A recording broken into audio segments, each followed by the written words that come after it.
Hey guys, how's it going? Welcome back to the Build Your Wealth series with me, Ryan Ferguson. Today I'm gonna talk a little bit about credit card. So, credit card to us is like a pure angel, right? Whenever we need money, all we need to do is just swipe our card and suddenly we can just get whatever we want. There's a medical emergency, there's anything that you can think of. We can just borrow the money like that.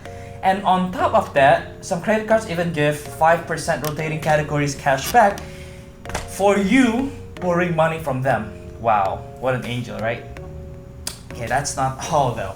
Now, I think credit card companies are just pure evil. All the banks.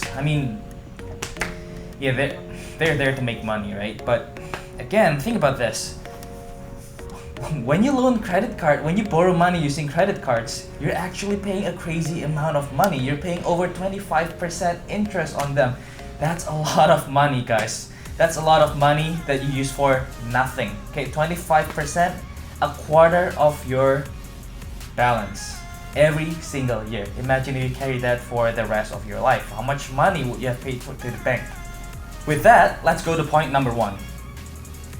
Overspending.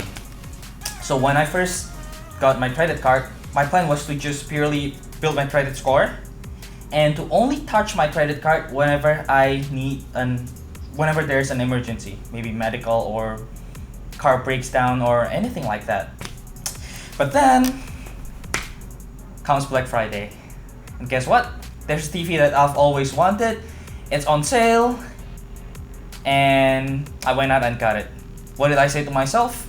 Once in a while, it's not wrong to indulge, to reward yourself after getting a pretty decent job. Why not reward yourself with a nice TV that I've always wanted?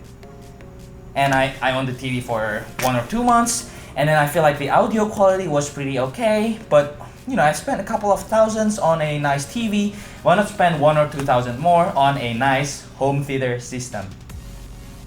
So I went out and got the home theater system. $1 or $2,000, it doesn't hurt if it makes your experience a lot better. You might as well go all out since you've got a nice TV yourself. And then my friend comes over and then he said that, hey, do you have any Xbox or anything in here? Oh, that sucks. You don't have any Xbox. And then I feel like every time my friends comes over, we have no games to play. So I end up going to a retailer nearby my house, and then I picked up an Xbox. Okay, and it just went on and on and on, and that's how I got to this point today. With, it's not bad anymore the debt, but I accumulated quite some debt. I can tell you that. Now, point number 2, no savings. I think this second point is kind of hand in hand with the first point, which is overspending. So when you're overspending, you're naturally having less to no savings. Basically, okay, now, as I talked in the other videos, paying off your debt is a priority over your savings, over building your savings. Because look at this, you're paying over 20%, at least for me, it's over 20% interest rate annually compared to what you're getting on a savings account, which is just a little over 2% as of now, especially after the Fed drop the rate. I just don't think it makes sense to save money while accruing all those interests from your credit card. So, and then what makes it worse is that, let's say you have no savings at all. Maybe you have like $50 in savings or something like that. Okay, hopefully not. But let's say you just have $50 in savings, and then suddenly you're in a car accident and everything, and since you're trying to save money on your car insurance, you're only taking a liability one. So you're responsible for all the, someone sued you because you're negligible, and then, you have to pay for your hospital expense and all that, and you just have $50 in your savings account. What do you end up doing? I'm pretty sure if, assuming no one's helped you out, you're gonna take your credit card out and then max out the limit and split it into different cards, and you're gonna add more debt on top of your regular spending. In my case, if it's on top of buying TVs and stuff like that.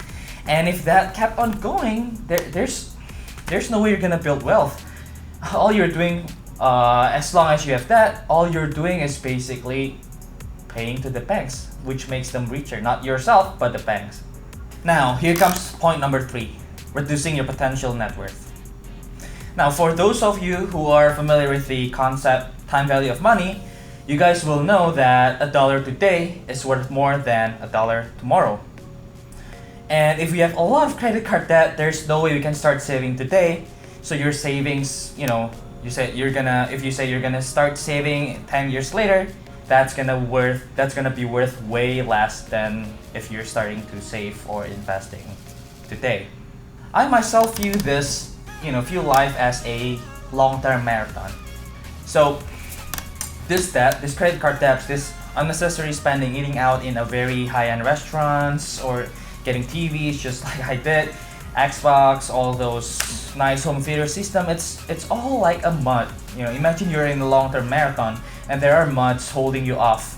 And then how far you get is how much net worth you will have eventually.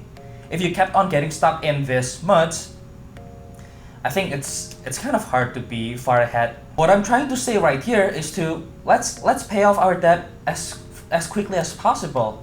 That way we can start building our safety net, which is our savings. Hopefully we have around maybe 6 to 12 months worth of your necessary living expense.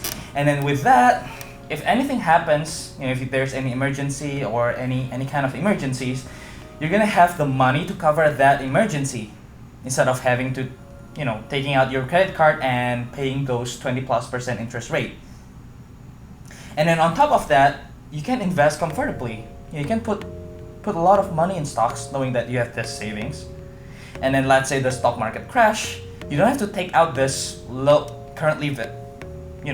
value stocks. You don't have to take that out. You can just take out from your savings account. And then it's just snowballing from there. If you invest a lot of money today, again, like I said before, it's gonna be worth a lot more money later on. So getting rid of your credit card debt is actually very crucial if we plan to build our net worth. Alright guys, I think that's it for today's episode. Thank you for watching. Please subscribe. And if you do like the video, give it a thumbs up. And what are your opinions of getting rid of credit card debt as quickly as possible? Please let me know down below in the comment. And also, if you have any questions, if you have any concerns, comments, or maybe topics to discuss, let me know down below in the comment. Thank you.